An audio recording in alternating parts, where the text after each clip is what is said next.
What's going on, everybody? This is dkdynamite for a mega juicer here for you guys today. We're going to be talking about the pre-download of Season 3 Reloaded, bonus content coming this week, and even some shocking news about what Treyarch will be doing when Call of Duty 2021 releases. Definitely stay tuned. But before we jump into that, be sure to hit that subscribe button down below, and let me know real quickly in the comments, are you getting notifications for my videos? I got a few comments lately saying that people got unsubscribed, notifications weren't going out, so let me know if YouTube is working for you guys. If not, feel free to join my Discord server where you can get an extra notification every time I post a video or a stream. Hopefully that's helpful. But also, in case you guys missed my video last night, it was a pretty massive video talking about just zombies. So Treyarch dropped an unexpected blog post all about what is coming to zombies in Season 3 Reloaded. In case you guys missed that video is linked down below in the description. They went into some extensive detail about what's going on with Outbreak, the main Easter eggs, the next actual round-based map, and even some other surprises for future seasons. But first and definitely foremost, we have the pre-download of Season 3 Reloaded, which was revealed earlier today by PlayStation Size, an infamous Twitter account that usually provides information about upcoming patches, file sizes, release dates. So as they officially said, the size of Season 3 Reloaded will be approximately 5.3 to 5.9 gigabytes on PlayStation 4 and PlayStation 5. Sizes should be similar on Xbox and PC as well for May the 20th. And like we saw with previous big updates for Call of Duty, it looks like we'll probably get a pre-download for Season 3 Reloaded on PS4 and PS5 exclusively, probably at some point on Tuesday, so that the content can go live at some point on Wednesday night, right before it hits May the 20th. So like I said before, I'll be doing a countdown stream on May 19th, before the update does go live officially on May the 20th. Hopefully you guys can make it to that. We'll be experiencing all the content for multiplayer Warzone, the bonuses and zombies, and the following morning I'm still debating if I'm going to go live for the Easter egg hunt and Outbreak. Let me know in the comments if that's something you guys want to see. But we also have another announcement from PlayStation that starting on May the 20th, luckily when Reloaded goes live, you can visit the message of the day in Warzone to get 5 60-minute double XP tokens to use as part of Sony's #PlayAtHome campaign. So bit of an exclusive just for PlayStation users out there. So there you go, 5 60-minute double XP tokens. That's quite a bit. Take advantage of that while you guys can. I saw a few comments out there asking when is Xbox going to get exclusivity for Call of Duty again, and that's a great question. But in case you guys forgot, Xbox had exclusivity for a good 7-8 years, from about World at War to Advanced Warfare. That's quite some time. And then PlayStation started to get exclusivity after Black Ops 3 released. It's been like that ever since. I think the deal actually got renewed about 1.5 years ago, so that deal is probably going to stick for a little while longer. I think according to Activision, PlayStation is the dominant platform for the Call of Duty player base, so that's the way the business works, unfortunately. In a perfect world, we'd have no exclusivity, but that's just the way the gaming industry is. Now, we also got a teaser trailer yesterday for the 80 Celebrity event dropping this Thursday on the 20th, and it teases both Rambo and John McClane. So I still can't believe we're going to get celebrity operators in 3 Call of Duties at once: Warzone, Black Ops Cold War, and of course Call of Duty Mobile. As a reminder, I wouldn't get my hopes up for Sylvester Stallone or Bruce Willis to voice our celebrity operators. I'm sure Activision could get some impersonators to do the job for them. But hey, if they can hire them, then more power to them. They could of course afford it, but I wouldn't get my hopes up on something like that happening. At the very least, the operators at least look relatively similar to the characters from the original movies in the 80s. And neither Sylvester or Bruce Willis are as young as they were when those movies were filmed, so it's not going to be perfect. But as another reminder, like I said on the podcast, operators do look a bit sharper and crispier in Cold War versus Modern Warfare. So keep that in mind in case you guys were judging the skins off of the leaked images. Now we also have an update on a funny situation with Stitch that happened about a good month ago, where a naked operator skin for Stitch was popping up at the main menu for users in Black Ops Cold War, and people were able to use him in games of Outbreak, games of Fireteam 6v6. You're able to use him for a couple of hours before it got patched out of the game. It was a completely naked skin, but it was called the Brute skin. Now an image actually popped up about yesterday of what the actual Brute skin looks like. So it seems like this Brute skin just wasn't ready about a month ago, but now it is, and it actually could be seen on the 80 Celebrity poster that was revealed for the Action Heroes event. And yeah, the Brute skin Stitch will likely be free. I mean, it was appearing for free for users about a month ago, but maybe we'll lock it behind the bundle when the Reloaded update does drop in about a week's time. I also did a poll over on my community post a couple of days ago asking you guys what your thoughts were on the celebrity event. Will there be free celebrity operator skins through completing challenges, or do you have to buy them through $20 bundles?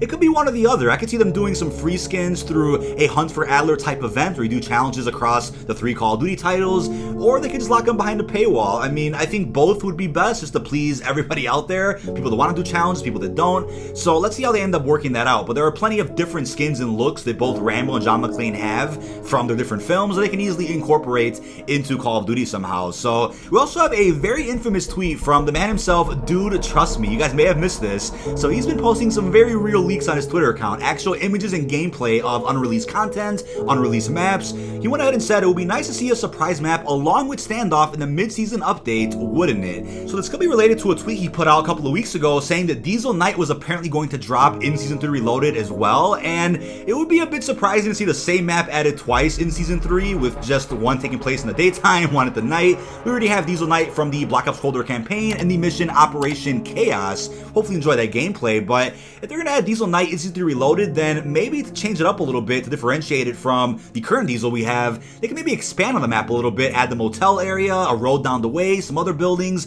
maybe even add it for combined arms, add some bikes, add some ATVs. They could change it up a little bit instead of just adding a night version of the Diesel we already have in 6v6. I'll take whatever we get nonetheless, but yeah, this could be the bonus map that I speculated about in a previous video where I'm like, look, the Reloaded roadmap isn't have quite a bit on it that hasn't dropped yet, that was promised a few weeks ago, but wouldn't be surprised to see at least one more bonus map added to multiplayer and some other surprises to zombies that have not been announced yet. Let's just be patient with that. But also, we got a pretty shocking announcement from some infamous leakers in the community as well, Nanakos, Cheeseburger Boys.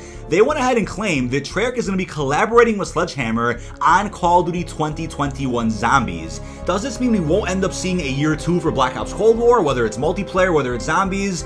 That could be the case. I mean, I wouldn't say a year 2 is too likely if Treyarch is going to be helping Sledgehammer, but considering there's a 3-year gap from Black Ops Cold War to Treyarch's next game, gives Treyarch plenty of time to work on a bit of both, right? Add some little updates every now and again to Black Ops Cold War, and then also put all their focus into their next Call of Duty. That's what happened between Black Ops 3 and 4. They had time to do that, but between Black Ops 4 and Cold War, there wasn't enough time to work on Cold War while adding more updates to Black Ops 4, which we thought were going to happen. So I've seen a debate about that. People out there have claimed that Treyarch should just stop updating Cold War after upcoming October, and then go ahead and just go full force to the next Call of Duty so that that game releases a bit more polished than Cold War did. And sure, you can think that way, but how will they be helping Sledgehammer? Will Treyarch be leading the zombies? Will it be connected to the current Dark Ether storyline? Will it be a prequel to Black Ops Cold War? I mean, a lot of questions with how that can work. Or will Activision pull a fast one and say, oh yeah, Treyarch's helping Sledgehammer, but they won't really give Treyarch credit for leading the project? I mean, the way these leakers sound is that Treyarch is leading the project in collaboration with Sledgehammer as well. So I'm looking forward to this. I mean, I said this before on the podcast, I'm a bit worried about the future of Call of Duty. I'm hoping Sledgehammer just knocks out of the park with the next game. I mean, I'm not really looking forward to a Modern Warfare 2 in 2022, so I'm hoping that Cold War and World War II Vanguard could be solid enough to where I can keep playing these games and covering them. If Modern Warfare 2 isn't a banger in about a year and a half's time, it's going to be a bit of a wait until 2023 for Treyarch's next title. So let's see what happens with this. But as a reminder, Treyarch did help Infinity Ward with quite a few campaign missions and a bit of zombies during Infinite Warfare. So Treyarch has helped Infinity Ward in the past, and seeing them help Sledgehammer wouldn't really shock me. But it's like I said, it's all about how much Treyarch helps Sledgehammer that will determine if Cold War can get more updates in the next year. I've also seen speculation that Outbreak can pull a bit of a Warzone where maybe other developers start incorporating their own Outbreak experience or an Outbreak region. I mean, I talked about this in a previous Zombies video where I definitely see Outbreak going the Warzone route in the future where it becomes its own application so that all developers can add their little niche to it. And I know storyline wise that would be a bit messy, but I think at least gameplay wise, if they're going to be using the same engine going forward, which it looks like that's going to be the case, then I could definitely see Activision doing that. Outbreak was massively successful. It has the most amount of players ever playing zombies, so I think they're going to definitely look at Warzone's model and try adopting that for other game modes such as Outbreak. I mean, I wouldn't even be surprised one day if in the Warzone application they add in a small multiplayer mode with a couple of limited maps, limited weapons, to kind of give you a taste as to what the current Call of Duty is like. I mean, even COD Mobile is inspiring Activision quite a bit to just try that model with other aspects in the industry, not even just Call of Duty, but other games out there that they publish. Now, I also saw a crazy report from Vanguard Intel who is saying that you can currently play Outbreak on Crossroads through a glitch. and it doesn't confirm that we're going to be seeing these combined arms added to Outbreak, but it certainly could happen. Could be leftover code, could be something they were testing and then scrapped. But there are gameplay images of some action over on Crossroads, which I can't show you on screen for obvious reasons, but maybe check the description down below if you're feeling lucky and want to see something a bit spicy in regards to Outbreak Crossroads. We already have Onslaught Crossroads, so it's not entirely impossible to see zombies on that map, but could this be what Treyarch was talking about a little while ago, where they said that non-fire team maps are going to be added to Outbreak in the future? Could they have been talking about combined arms experiences? That is totally possible, but let's just assume that's not what it was. And in terms of when this could drop, I mean, you can easily see an Outbreak update next season where we end up getting some combined arms maps added to that experience. We know about Zoo, which images are also out there on Twitter and Reddit of Zoo in action for both Fire Team and Outbreak, so Zoo is probably the next region we're going to see an Outbreak. Most likely in Season 4, we'll put it that way. But also as a reminder though, Crossroads is still not available in combined arms for Black Ops Cold War multiplayer.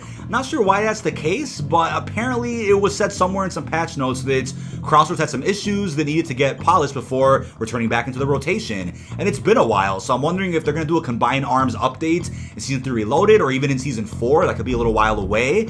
And we do know about a map known as Dunes. I talked about this map a little while ago, which we speculated could be either a Fire Team map or a combined arms experience, but judging from the new images that surfaced of it, which I can't show you on screen, but again, check the description if you want to see something about it, the map Dunes isn't big enough to be a Fire Team map, but is around the same scale as a typical combined arms experience in multiplayer, and there's vehicles also spawned in this map called Dunes, so it looks pretty damn cool. But again, the images of it are pretty early on before the map was polished, so textures aren't loaded in. I mean, it doesn't look nearly complete, but it's been in development for a number of months. So could this be a bonus map that ends up dropping with Season 3 Reloaded? Could this be a map that drops whenever we get an overhaul to combine arms that brings back Crossroads? Something I thought I would point out there for you guys. But again, the description is pretty spicy today. Maybe check that out whenever you guys get a chance. We also have a tweet from the man himself, Tom Henderson, who went ahead and said that we should be getting at least one more map after Berlin, unless a remaster is in the works for next year. So this relates back to my video yesterday where I said, look, the Wonder Fizz may have given us the answer as to how many more round-based zombies maps we're going to see in Black Ops Cold War. Instead of getting a perk machine for Mule Kick, we'll probably just have that added to the Wonder Fizz, since you don't really need a perk machine for that, but we'll probably see the double tap perk machine over on Berlin and the PhD perk machine in one more map that drops maybe towards the end of Season 6. That'll leave us with 5 total zombies maps in Black Ops Cold War and 4 total DLC experiences: Firebase, Outbreak, Berlin, and that last zombies map there. So that could be it. When I say 5 maps, I'm also including Outbreak in that as one experience. So that could be the answer. And then if Sledgehammer is going to get some help from Treyarch on Vanguard Zombies, Treyarch won't have time to do a year 2 with the Zombies Chronicles or some bonus maps to further the story. That might be it when it comes to Black Ops Cold War. So let's just hope that whatever World War II Vanguard is a banger of a title in terms of campaign, multiplayer, and zombies. Because as usual, I'll be covering every single mode here on the channel. But last and definitely not least, we have an update regarding the MOAB $100 bundle that was supposed to come to Call of Duty at some point. So as Charlie Intel also reiterated, this MOAB bundle has been in the files for quite some time and was a bit of an experiment. Activision was trying to figure out how to kind of resell the Modern Warfare Season 1 Battle Pass if players didn't own that game before Warzone came out. And that's the thing, right? If it was $100, you would expect quite a bit of content in there, right? But unfortunately, COD Tracker then reported that the MOAB bundle only contains the Season 1 Modern Warfare Battle Pass with 100 tier skips. The math checks out, right? 100 tier skips does cost $100,